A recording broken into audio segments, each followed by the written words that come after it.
नमस्कार, मेरा नाम है आशीष जायसवाल।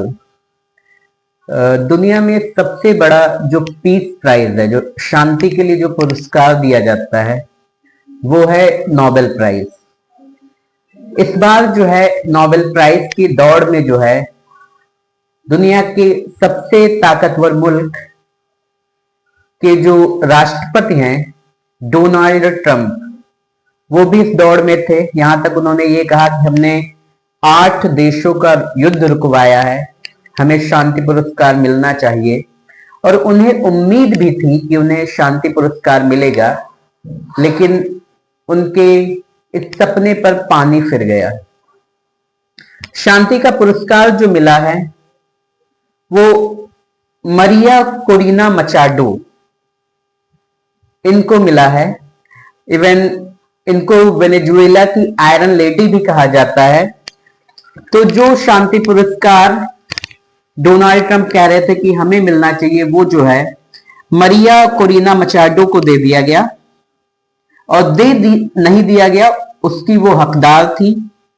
और एक वीडियो आप वायरल हो रहा है, आप देखेंगे तो उसमें जब मरिया कोरिना मचाडो को फोन किया जाता है तो बहुत ही भावुक वीडियो है वो। जब आप देखेंगे तो इतना भावुक है कि लगता है कि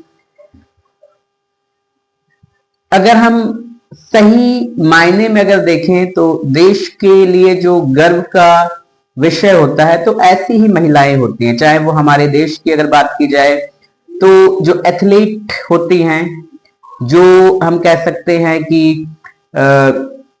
इस देश की विंग कमांडर्स होती हैं, या जो हम कह सकते हैं देश के लिए लड़ने वाली महिलाएं होती हैं, अगर असल मायने में देखा जाए तो वो जो है सबसे खूबसूरत महिलाओं में गिनी जानी चाहिए। दुनिया भर की बहुत से लोगों को हम लोग फॉलो कर लेते हैं, इवन ऐरे गैरे कहना नहीं चाहिए, लेकिन ऑब्वियस सी बात है, कहना पड़ता है कि जब हमारा आईक्यू लेवल बहुत ज्यादा गिरने लगे तो कई सारे ऐसे सवाल खड़े होते हैं कि हम किनको फॉलो कर रहे हैं, हमारे जो आइकन हैं, हमारे किनको अपना आइकॉन मान रहे हैं। इन सारे सवालों पर क्वेश्चन मार्क लगना लाजमी हो जाता है। और मरिया कोरिना मचाडो जो हैं, ये उन महिलाओं में से एक हैं जिनको मैं बेहद खूबसूरत महिलाओं में से एक गिनता हूं। क्योंकि जो महिला एक देश के लिए लड़ती है, जो अपने अधिकारों के लिए लड़ती है, जो शिक्षा के लिए लड़ती है, जो समान अधिकार के लिए लड़ती है, जो देश के कानून के लिए लड़ती है, जो डेमोक्रेसी के लिए लड़ती है, जो बच्चों के शिक्षा के लिए या बच्चों के अधिकारों के लिए लड़ती है, या हम कह सकते हैं जो देश में अगर कुपोषण है उसके लिए लड़ रही है, जो रोजगार के लिए लड़ रही है, उससे ज्यादा खूबसूरत कौन हो सकता है। मरिया कोरिना मचाडो की अगर बात करें तो इन्हें 2025 का नोबेल पीस प्राइज दिया गया। शुक्रवार को उनके नाम का ऐलान किया गया और उन्हें जो है वेनेजुएला के लोगों के लोकतांत्रिक अधिकारों की लड़ाई लड़ने के लिए जो है ये पुरस्कार दिया गया। वो लगातार कई सालों से ये लड़ाई लड़ रही थी, और इसके अलावा जो है उनके लिए ये पुरस्कार जो है इसलिए भी खास है क्योंकि जो अमेरिकी राष्ट्रपति डोनाल्ड ट्रंप हैं वो भी इस दौड़ में थे, जो कि हमने आपको पहले बताया कि उन्होंने कहा कि हमने 8 युद्ध रुकवाए हैं और इसके लिए जो है उन्हें पुरस्कार मिलना चाहिए। मरिया लंबे समय से जो है लोकतंत्र के योद्धा के तौर पे लड़ रही थी, बहुत ताकत से उन्होंने लड़ा। सिस्टम के खिलाफ जब लड़ाई लड़ी जाती है तो इतना आसान नहीं होता है। हम लोग छोटी छोटी नौकरियां करते हैं, छोटे छोटे काम करते हैं, लेकिन जब भी कभी लड़ने की बात आती है, जब भी अपने अधिकारों के लिए लड़ने की बात आती है, तो कहीं ना कहीं हम लोगों में से ही कुछ लोग जो है पीछे हट जाते हैं। लेकिन एक इतना बड़ा सिस्टम, एक देश के सिस्टम के खिलाफ, जिनके पास एक आर्मी होती है, जिनके पास पुलिस होती है, जिनके पास अपना कानून होता है, और even I will say that कि हमें उन सभी लोगों का सम्मान करना चाहिए जो आपके देश में आपकी सुरक्षा के लिए लड़ रहे हैं, आपके सिस्टम के खिलाफ। अगर कोई भी जाति होती है आपके खिलाफ, आप चाहे वो यूथ के खिलाफ होती है, चाहे वो महिलाओं के खिलाफ होती है, चाहे वो हम कह सकते हैं समाज में जब भी समाज के खिलाफ होती है, और जो लोग आगे आकर लड़ते हैं बिना किसी स्वार्थ के, हम किसी भी पॉलिटिकल पार्टीज की बात नहीं कर रहे, इवन आई से दैट उनका सबसे ज्यादा सम्मान होना चाहिए। ये वेनेजुएला की आयरन लेडी की हम बात कर रहे थे। वेनेजुएला में जो है लोकतंत्र आंदोलन की नेता के रूप में जो है मरिया कोरिना मचाडो हालिया समय में लैटिन अमेरिका में जो है नागरिक साहस के असाधारण उदाहरणों में से एक है, जो सरकार के सामने, जो सिस्टम के सामने, जो हम कह सकते हैं कि उन लोगों के सामने जिनके पास अथाह पावर थी, उनके सामने बिल्कुल भी घुटने नहीं टेके और लड़ती रहीं।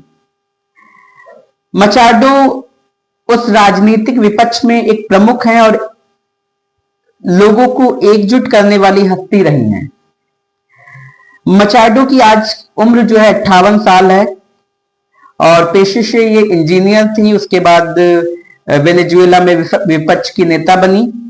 2011 से 2014 के बीच में वेनेजुएला की जो राष्ट्रीय सभा की निर्वाचित सदस्य के रूप में जो है ये काम कर चुकी हैं। इसके अलावा अगर बात करें तो मचाडो 2002 में जो है वोट मॉनिटरिंग समूह सुमाते के संस्थापक के रूप में भी जो है राजनीति में आई थी। साल 2024 में जो है वेनेजुएला में जब राष्ट्रपति का चुनाव हुआ तो मरिया कोरिना मचाडो जो थी वो एक प्रमुख चेहरा थी, लेकिन हमने फिर बताया कि सिस्टम के खिलाफ लड़ना आसान नहीं होता है। इवन उनको चुनाव लड़ने से रोक दिया गया, तो आप अंदाजा लगा सकते हैं कि वो लेडी कितनी ताकतवर रही होगी। एंड्रेस बेलो कैथोलिक विश्वविद्यालय से जो है औद्योगिक इंजीनियरिंग में इन्होंने डिग्री की है। कराकास स्थित इंस्टीट्यूटो डी स्टूडियोसस सुपीरियरेस डी एडमिनिस्ट्रेशन से वित्त में मास्टर डिग्री प्राप्त की है इन्होंने। इसके अलावा अगर बात करें 1992 में जो है मचाडो ने फंडासियोन एंटेनिया की शुरुआत की थी, जिससे एंटेनिया फाउंडेशन के नाम से भी जाना जाता है। ये फाउंडेशन जो है ये अनाथ बच्चे और जो स्ट्रीट में सड़कों पे आप देखते होंगे रेड लाइट एरियाज के आसपास जो बच्चे रहते हैं, उनके लिए ये फाउंडेशन बनाया गया था। इसके बाद वॉलेंसिया में जो है ऑटो उद्योग में इन्होंने काम किया और वहां काम करने के बाद जो है 1993 में जो है ये कराकास चली गई। 2002 में जो है मचाडो और एलेंजाड्रो प्लाजा ने जो है सुमातो बनाया था। मरिया के अगर जन्म की बात की जाए तो 7 अक्टूबर 1967 को इनका जन्म हुआ और मरिया का नाम जो है 2025 में 100 सबसे प्रभावशाली जो लोग हैं उनमें से एक है। नॉर्वे की राजधानी ओस्लो में जो है शांति पुरस्कार की घोषणा की गई, में जो है मरिया कोरिना मचाडो को नोबेल प्राइज दिया गया। इस नोबेल प्राइज में जो है 7 करोड़ रुपए और एक मेडल उनको दिया गया। इस बार लगभग 338 लोगों को जो है लोगों का नामांकन प्राप्त हुआ था, जिसमें जो है डोनाल्ड ट्रंप भी थे और उनको पछाड़कर जो है मरिया कोरिना मचाडो को ये नोबेल प्राइज पीस प्राइज दिया गया। इसके अलावा मरिया कोरिना मचाडो को और भी कई सारे अवार्ड मिल चुके हैं। 2000 से कई सारे पुरस्कार हैं जो मरिया कोरिना मचाडो को मिल चुके हैं।